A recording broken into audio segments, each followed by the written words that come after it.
Welcome to another edition of Around with Randall, your weekly podcast on making your nonprofit more effective for your community. And here is your host, the CEO and founder of Hallett Philanthropy, Randall Hallett. I'm grateful to welcome you to this edition of Around with Randall. Today we jump into the concept, and if you're the leader, it's about what you might see, and if you have people that you report to, or an individual, or you are one of the people that's part of the team, gives you a perspective of what maybe they're looking at, about respect versus being liked, and how to move people forward. I want to preface this by bringing it into maybe a more personal vantage point. Earlier on in my career, I wanted to more likely be a headmaster of a school. And that if I was ever so lucky, and I wasn't, because my career kind of took a turn into really heavy healthcare philanthropy out of education earlier on in years ago during my professional life, I wanted to explain to parents, based on my own experiences, based on teachings, based on the things that I learned from people that I have an immense amount of respect for, that schools, and in some ways parenting, is like being a riverboat admiral. And yes, this will make sense in a second. That the student or the child is the captain. And that as long as they're on the river, whether they're on the left side of the river or the right side of the river, really we don't care. But they got to stay on the river. And the reason why is because we know where the final destination is. We know where the river ends. And the boundaries, which you're going to hear me talk a lot about, are the river's edge. And where, as parents and as educators, we want to step in more often than not is when the riverboat docks and the captain heads up the hill and you're like, no, get back on the boat because we know where we're all headed. Whether on your left side or the right side of the river, we don't care. That's the way I parent. I work very hard to say to my children, and I'm fortunate enough that my wife's 1,000% smarter than I am as a parent. We work really hard to say, look, here's the destination. How you get there, there are a lot of different options, but getting there and the way in which we do is not an option. We're going to accomplish what we're trying to get to. Sometimes that requires a little smack on the side of the hip to say, nope, get back in the river. This leads us to the concept of leadership, particularly in nonprofits, as there's a lot of chaos. And this came up with a client as they're making a pretty large transition from maybe a lot of latitude for the gift officers and the teams as to where everybody's going, what their metrics might be, how they're going to be evaluated, to a more centralized view of, look, we're going to do best practice. We're going to use data to inform. And that's causing some consternation and shifting. And by the way, new leaders are beginning to emerge. And I'm working with them. And I've used this analogy and I've kind of watched and thought about it and figured it might make an interesting podcast. Why is it that we want boundaries? And this isn't just about children. This is also about adults. Why is it that we function better when we are within the riverbed, to steal from my metaphor a few minutes ago, and kind of know where the destination is and have people, leaders, who keep us moving down the river? There's some really important psychological perspectives on this. Overall, when we have boundaries and we know the rules, the system works better. If you think about it in the biggest macro perspective you can, our country, if you're in the United States, or your country, if you're listening in other places, there are rules. If they are reasonable rules, if they are fair rules, society moves forward. When we think about it from, let's just say, driving, if the reason there are speed limits is so there's not chaos. And frankly, although no one likes a speeding ticket or running a stop sign, we like when everything moves the way it should so we can get from A to B. Inside an organization that's about goals and what our strategic vision is and based on our mission, What are our priorities? Where are we putting our resources? What this all engenders is a simple concept: trust. Think about the driving down the road and the value of having boundaries. The fact that you come up to a stoplight, if it's green, you have trust in the system that the traffic coming across you stops on their red light as yours is green. And in some ways, that parallels an office. If I know I need to be going to X, I know that other people are coming with me and that the cross traffic's going to stop or slow down, or we're going to merge together. There's a trust in where we're headed. Inside of that trust, there are kind of 5 major things to think about. It allows people to embrace responsibility when they know the boundaries or the rules, because they know where my role is and what I can do if I choose to accept that role and assume the responsibility of that role. Number 2, it increases the idea of safety and security. If I know what my role is, and I know what your role is, and I know what you over here, your role is, and we're kind of all heading in this direction, naturally, from a psychological perspective, I feel a sense of direction, safety, and that's a positive. The third is that the concept of, I'll use free will in a very loose perspective. If I choose not to follow the boundaries, the rules, kind of where we're all headed, that there are probably consequences. And so you have some free will to run either side, back to my original metaphor, of the river, but also know that you can't go too far and dock the riverboat and head up the hill. Because at some point somebody can say, no, that's not what we're doing. We got to move in this direction. And then you have a choice whether you want to do that. And you get a choice inside the river to kind of operate on your own. It builds a sense of respect internally for the overall process. And by the way, for people who lead with great boundaries communication, and we'll get into the details here in a second. And finally, it helps to regulate emotion. If we all know that everybody's kind of moving down in the same way, there's always going to be strife and trials and challenges that cause emotion. But if everybody's moving in the same direction, we have a lot less of loose emotions or random emotions. The idea of boundaries is about creating an opportunity for people to still grow by making mistakes. Again, is the right side of the river better than the left? Don't know. That's individual choice. And we make them in safer environments, so we learn from them.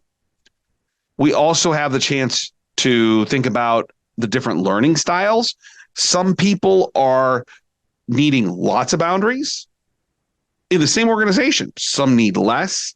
I think about the way my kids learn. My son's just mentally just really sharp. I mean, he just gets it. You explain it once, he's got it. He's off to the races.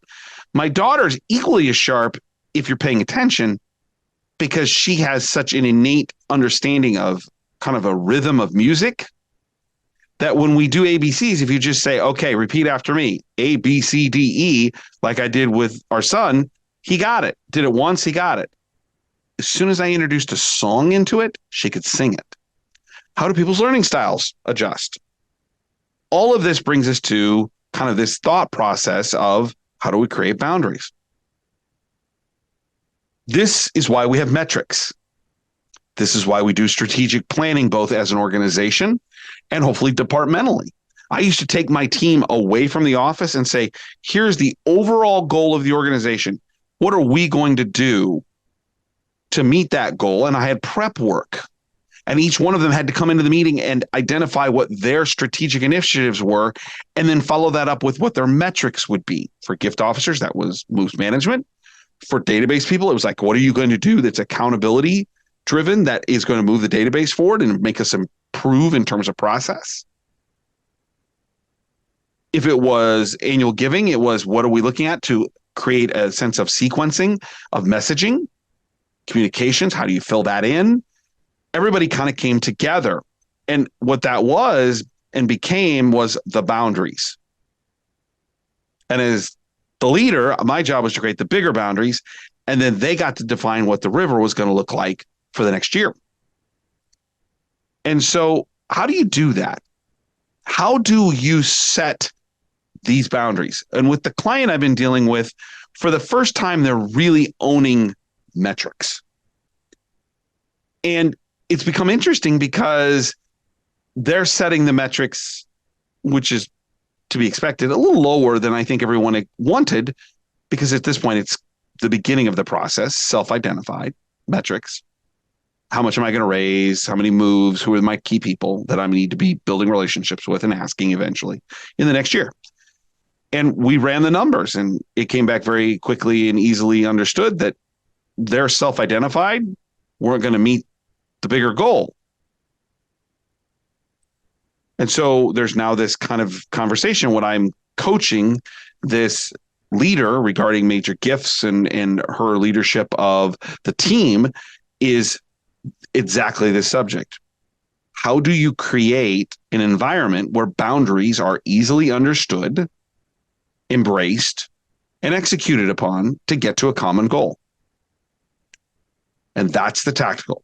5 things to think about when you're establishing a culture of accountability, a culture that understands its boundaries.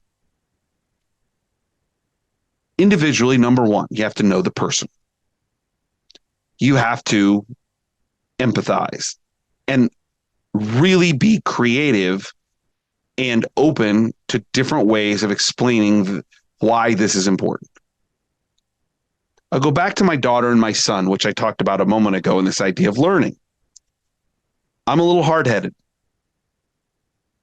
My daughter, who is very different than I am from the way she looks at the world, the way she kind of thinks, the way she understands kind of the bigger picture of what's being done, the way she learns, requires me to think about her learning, not mine. I've already learned the alphabet. And if I kept banging on the fact that my 5-year-old can't memorize 26 letters, just like my son could do in the exact same way 3 years or 4 or 5 years earlier, everybody gets frustrated and nobody gets the goal, which is to learn the alphabet. Kindergarten, preschool, kindergarten. And she caused me, as I'm doing this with her and her mother as well, to reevaluate, am I teaching her the right way? Know the person. No. As soon as we put on YouTube and I showed her one video of a song, and we watched it maybe 2 or 3 times, she knew the alphabet because she could sing the song. Where literally 5 minutes before, she couldn't get the letters because her mind learns differently. Empathy. How do you help them understand where they fit into the bigger picture? Are they a visual learner? Are they a numbers person? Do they need a big picture? Are they just put their head down and go? You need to evaluate where everyone's at and realize, as the leader, you might have to do it differently for each one of them with the same objective in mind. And if you're the person who's being supervised, being open enough to say, I learn a little bit differently. Could we look at it, not change the metrics, change the accountability, change the expectation, but change the way we get to it? Know your people and know that they're all different. And find the communication and the design and the value in explaining that value based on what they need to meet the boundaries, to stay within them, feel like they're part of the team, that they know where they're going. Number 2 is to stay consistent. I steal from this a little bit when I think about it from athletics.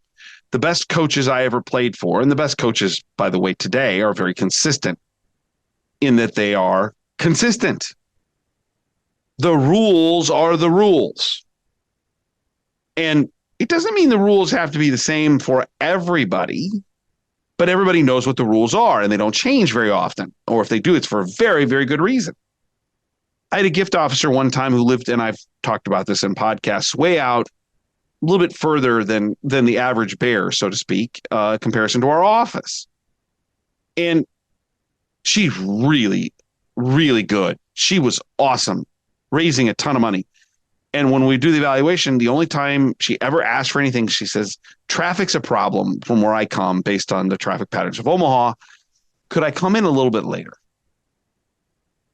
Reasonably consistent is I need you in the office reasonable amount of time so we have interaction. I kind of know what's going on. Illogical consistency is nope, everybody's got to be the exact same. Everybody needs different things. My children need different kinds of parenting. The rules are generally the same. The way I apply them and the way that I not enforce them, but certainly teach them is different for each one of them. They're the same rules. We do the same things. But I'm consistent. It's a reasonable consistency. Metrics are a way, how many moves we're doing, whatever your goals were, do we have sub goals, are a way to create that consistency. Number 3 seems obvious, but frankly, I see it too often where it's not done. Define the boundaries of what you're trying to accomplish.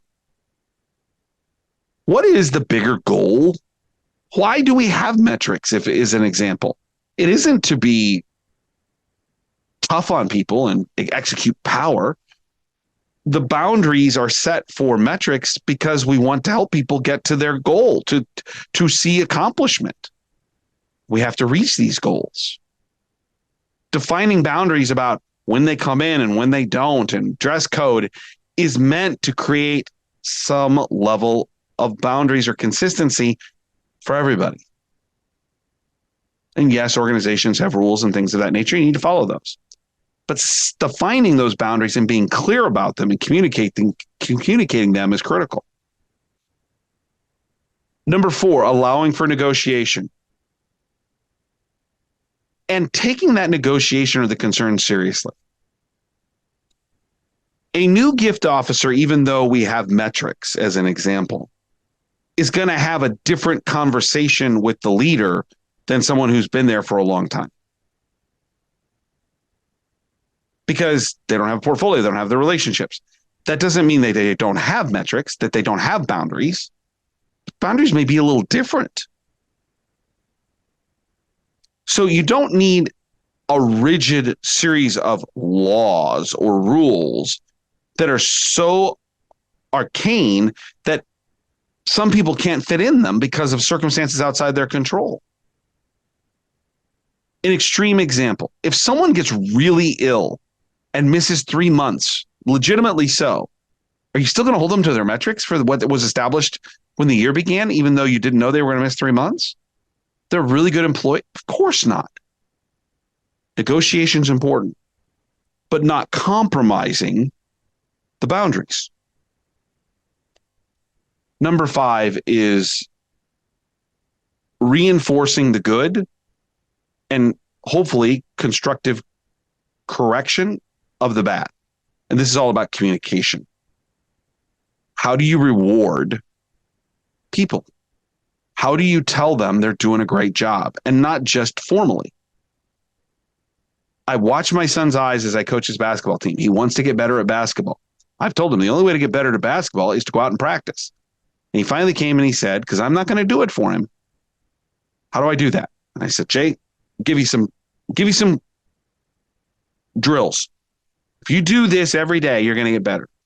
Doggone it, in about 10 days, the improvement has been unbelievable. Reinforce the good. I'm proud of you. Not just for the outcome, but for the effort.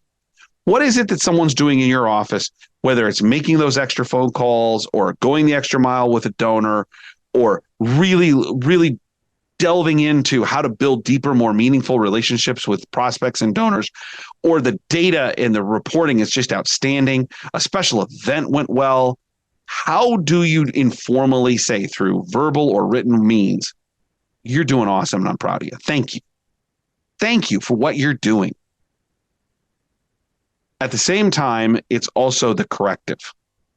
Going back to my son. Came home, he's like, the other kids are scoring more. And I'm like, well, I drive home every day and they're out on the driveway practicing. Why do you think they're getting better? The corrective measure was not to harp on him not being as good, but to say, if you want this, here's how we can do it. It's a realization they feel the impact of that negative issue or the realization they're not where they should be. This is why we have metrics, and we don't just set one goal, go raise $500,000 in a year. How about we look at how that works out over 12 months? How many calls do I have to make? How many visits do I have? Do I have the right portfolio? Do I have the right people? Do I have the right asks amount?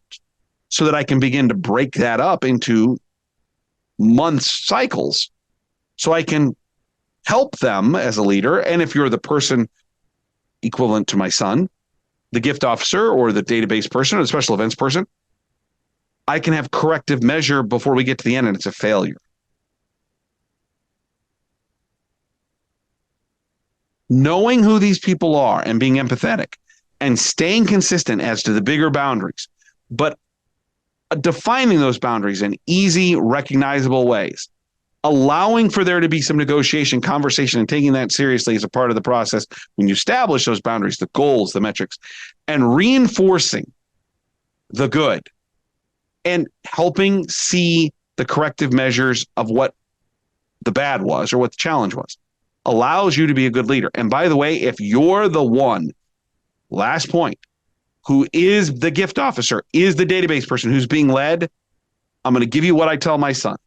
I set boundaries, expectations, and I just say plainly, I'm sometimes a little hard on you. 2 reasons. Because I love you. Because I think you're capable. And I used to tell my teams, if you're listening to this and you're the gift officer, it's not because they don't like you. It's because they do like you. And they think you're capable. And they want to help you get there. Boundaries are great for both sides of the equation. Both those that need to execute and those who are looking to create the boundaries from a leadership perspective. Don't run from them. Embrace them. But do so in a way that makes everybody more productive. Don't forget to check out the blogs at hallophilanthropy.com. A couple posts a week. You can get an RRS feed right to you. And if you'd like to communicate with me, reach out. I'd love to hear from you. Tell me more about what you think of this podcast or any other. Leave a review if you can on Apple or Downcast or YouTube or wherever. Tell others if you think this is valuable. Share it with someone. Nonprofits are going through interesting moments right now. We're really challenged. Budgets are tight, things of that nature. Don't forget, my favorite all-time saying, because you're the first. Some people make things happen. That's you. Some people watch things happen. Then there are those who wondered what happened. Our job as people who make things happen in the nonprofit philanthropic world is to help those people and things that are wondering what happened. And at the end of the day, that makes a worthwhile profession. And I hope you feel that. And I hope you know that the boundaries that are created, that are set for you, or the ones that you're helping to create are a way in which are going to help you be someone who makes things happen to the things you believe in. I'll look forward to seeing you next time right back here on another edition of Around with Randall. And don't forget, make it a great day.